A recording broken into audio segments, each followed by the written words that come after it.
हम लोग श्रेणियों की अभिसारिता और अपसारिता की चर्चा कर रहे हैं। इसमें हमने तुलना परीक्षण की बात की।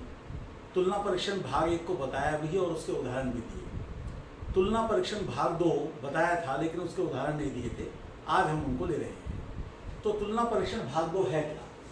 यदि हमारे पास सिग्मा एन और सिग्मा बी ये दो श्रेणियां हैं जहां पर ए एन और बी एन पॉजिटिव हैं, यदि limit n tending to infinity n upon b n belongs to 0 to infinity, तो सिग्मा ए एन तथा सिग्मा बी एन का व्यवहार एक सा रहता है। यानी कि या तो दोनों की दोनों अपसारी होती हैं, डाइवर्जेंट होती हैं, या कन्वर्जेंट होती हैं।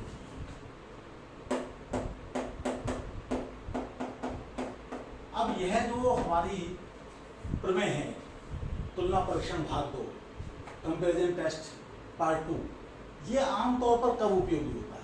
ये आमतौर पर तब उपयोगी होता है जब ए एन यानी जो दी हुई श्रेणी है उसका एन पद ये एन का बीजीय फलन होता है आमतौर पर। हालांकि कभी कभी और मामलों में भी ये काम कर जाएगा, लेकिन साधारणतः ये उपयोग होता है जब हमारी सीरीज में जो एनवा पद है ए एन वो एन का बीजीय फलन हो। बीजीय फलन का मतलब एन और संख्याओं को मिलाकर उनका जोड़, घटा, गुणा, भाग और रेज टू द पावर यानी कि उसका nth रूट या n पावर करने से जो बनता है। जैसे यहाँ पर हम देखें तो पहले n लिया तो n को n से मल्टीप्लाई किया, फिर उसको दुगना कर दिया, फिर उसमें से 1 घटा दिया, फिर पावर 1/3 ले ली, नीचे भी ऐसे ही किया, फिर डिवाइड कर दिया। तो ये जो सारी प्रक्रिया है इसमें कहीं लॉग, इसमें कहीं एक्सपोनेंशियल, इसमें कहीं साइन, कॉज, इस प्रकार की चीज़ें नहीं आ रही हैं। तो इस प्रकार के सवालों के लिए ये ज़्यादा उपयोगी है। ये आप देखिए, हालांकि मैंने 1-2 इसमें अन्य भी लिए हैं। तो इसमें इसको हम कैसे उपयोग करते हैं इसको हम देखेंगे। तो सिग्मा ए एन तो हमको दिया हुआ रहता है, सिग्मा बी एन हम खुद निकालते हैं और ऐसा सिग्मा बी एन निकालते हैं जिससे कि ये वाली क्वांटिटी हमारी 0 से इन्फिनिटी के बीच में आ जाए, यानी कि 0 से बड़ी तो आएगी ही, या मतलब 0 ना आए और इन्फिनिटी भी ना आए, तो ये रहता है। तो जैसे पहले को हम लेंगे तो इसमें हम बी एन हमको चूज करना है, ए एन तो हमको पता है पहले से ये है, उसमें हम n की यहाँ पर कितनी पावर आ रही है देख लेते हैं। तो n raise to the power 2/3 आ रही है और यहाँ पर n की कितनी पावर आ रही है तो n raise to the power 2/4 आ रही है। तो ये आ गया n raise to the power 2/3 minus 1/2 और ये हो गया n raise to the power 2 दूनी 4 और 3 तो 1/6 ये हमारे पास है। तो ये हम देख सकते हैं कि ये हमारे पास बन जाता है सिग्मा बी, ये बी एन हमारे पास ये है। अब हम जो है limit A N upon b N निकालते हैं तो उसका क्या हाल होगा? वो होगा 2n² minus 1 upon 3n² plus 2n plus 5। ऊपर की तरफ पावर है 1/3 और नीचे की तरफ पावर है 1/4।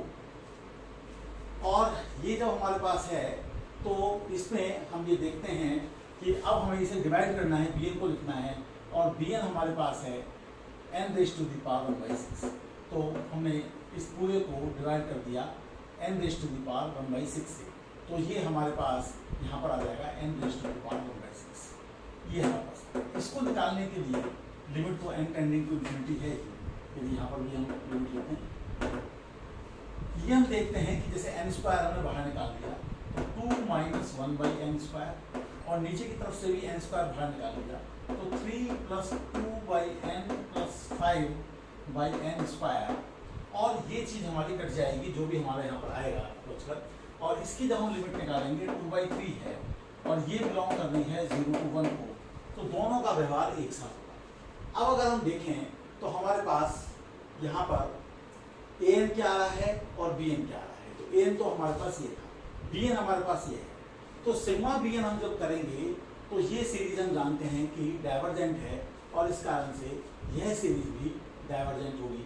इस बात को भली प्रकार से आप लोग देख लीजिए। तो इस प्रकार से हम इसे कर लेते हैं और हमारा काम चल जाता है। अब हम तो ये जो है हमारी डाइवर्जेंट होगी, sigma a n is divergent. ये हमने पहला वाला पार्ट कर दिया। अब हम दूसरे सवाल की ओर बढ़ते हैं।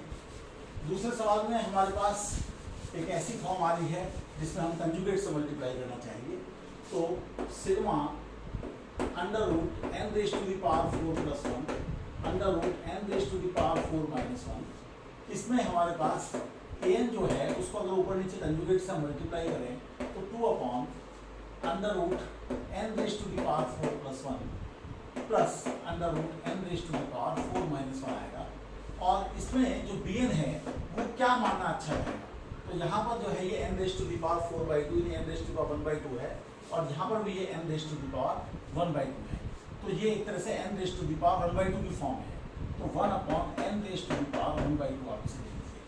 अब आप निकालिए लिमिट an अपॉन, तो ये आपके पास कितना आएगा 2 upon under root n raise to the power 4 plus 1 plus under root n raise to the power 4 minus 1, और इस पूरे को हम डिवाइड करेंगे इससे, तो ये ऊपर चला जाएगा n raise to the power half.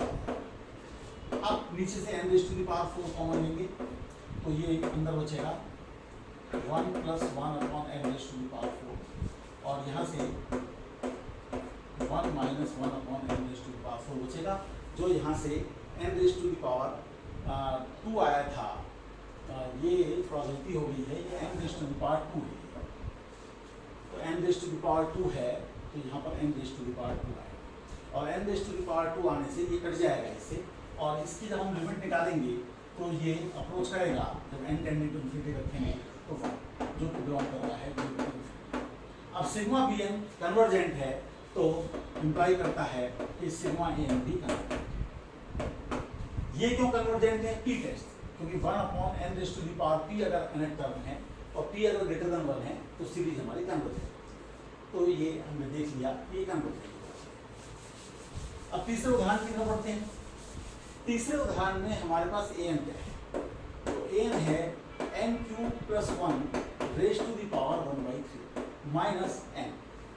अब देखिए आप ये बात ध्यान रखिए कि जब आपके पास a raise to the power 1/3 minus b raise to the power 1/3 होता है तो इसका कंजुगेट क्या होता है, इसका स्क्वायर प्लस इसका स्क्वायर प्लस दोनों का multiply, a raise to the power 1/3 b raise to the power 1/3, क्योंकि ऐसा करने से ये इसका क्यूब माइनस इसका क्यूब बन जाएगा। तो इस चीज़ को मैं यही करूँगा कि मैं इसको मल्टीप्लाई करता हूँ n cube plus 1 raise to the power 1/3 minus n cube raise to the power 1/3, और इसको मैं ऊपर नीचे मल्टीप्लाई कर रहा हूँ, इसका स्क्वायर तो n cube plus 1 raise to the power 2/3, और इसकी जो पावर है वो भी 2/1 मैंने कर दी, तो n क्यूब की पावर 2/3 होगी, और दोनों का मल्टीप्लाई, तो n raise to the power 6 plus n cube raise to the power 1/3। इससे मैंने ऊपर नीचे मल्टीप्लाई कर दिया, तो नीचे की तरफ क्या होगा, नीचे की तरफ तो यही आ जाएगा, इसको लिख सकता हूँ n cube plus 1 raise to the power 2/3, और यहाँ लिख सकता हूँ n स्क्वायर, और यहाँ लिख सकता हूँ n आ गया, और अंदर की तरफ n cube plus 1 raise to the power 1/3। अब इसमें क्या होगा कि ऊपर वाली जो क्वांटिटी है वो इसका क्यूब माइनस इसका क्यूब बन जाएगी, तो ऊपर 1 बच जाएगा, और नीचे की तरफ ये आ जाएगा n cube plus 1 raise to the power 2/3 plus n square plus n into n cube plus 1 raise to the power 2/3। तो ये एक तरीके से क्या है, n raise to the power 2 है, ये n raise to the power 2 है, ये n raise to the power 2 है। तो bn को आप जो ले लीजिए वो 1 अपॉन n स्क्वायर ले लीजिए, और सिग्मा bn कन्वर्जेंट है। जब आप इसकी लिमिट निकालेंगे sigma limit n tending to infinity an upon bn, तो आप देखेंगे वो 0 से 1 के बीच में आ जाएगी, और चूंकि ये कन्वर्जेंट है सिग्मा bn, तो सिग्मा an भी हमारी कन्वर्जेंट है। ये आप आसानी से देख सकते हैं, मैं इसे पूरा नहीं कर रहा हूँ, लेकिन यहाँ जो सबसे विशेष बात है वो ये है कि इसका जो कंजुगेट होता है वो a raise to the power 1/3 plus b raise to the power 1/3 नहीं होता है।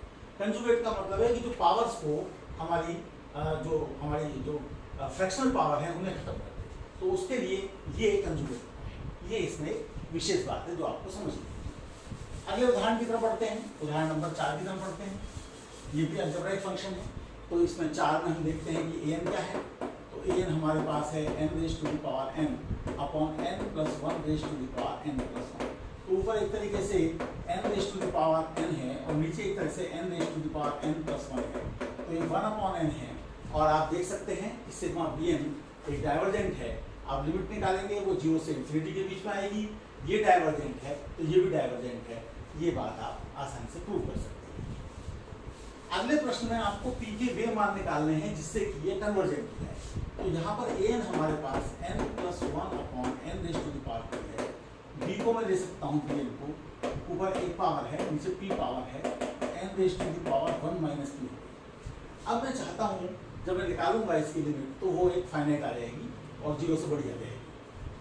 तो मैं अगर चाहता हूँ कि ये कन्वर्जेंट बने तो कन्वर्जेंट बनने के लिए n⁻p - 1 हो गई और p - 1 1 से बड़ा होना चाहिए, यानी p 2 से बड़ा होना चाहिए। तो p जब 2 से बड़ा होगा तो ये सीरीज कन्वर्जेंट होगी और इसलिए ये सीरीज कन्वर्जेंट होगी। लिमिट आप निकाल कर देख लीजिए, वो फाइनाइट और पॉजिटिव आ जाएगी। अगले सवाल की तरफ बढ़ते हैं। छठे सवाल में आपके पास जो an है वो sin1/n है। अब ये तो 0 की तरफ जा रहा है तो सीरीज कन्वर्जेंट भी हो सकती है, डाइवर्जेंट भी हो सकती है। अब ये मान लीजिए कि 0 की तरफ ना जाता तो तुरंत ही डिक्लेयर कर देते कि डाइवर्जेंट है, लेकिन अब ये कन्वर्जेंट भी हो सकता है, डाइवर्जेंट भी। यहाँ और मैं कहूँगा कि साथियों में भी, दोनों में, जहाँ पर कि an हमारा जो है tan 1/n है, दोनों में ही bn को समान लेना, 1/n लेना उचित रहेगा, क्योंकि जब लिमिट निकालेंगे an/bn की तो 1 आ जाएगी जो कि फाइनाइट है और पॉजिटिव है, इससे दोनों का व्यवहार एक सा है।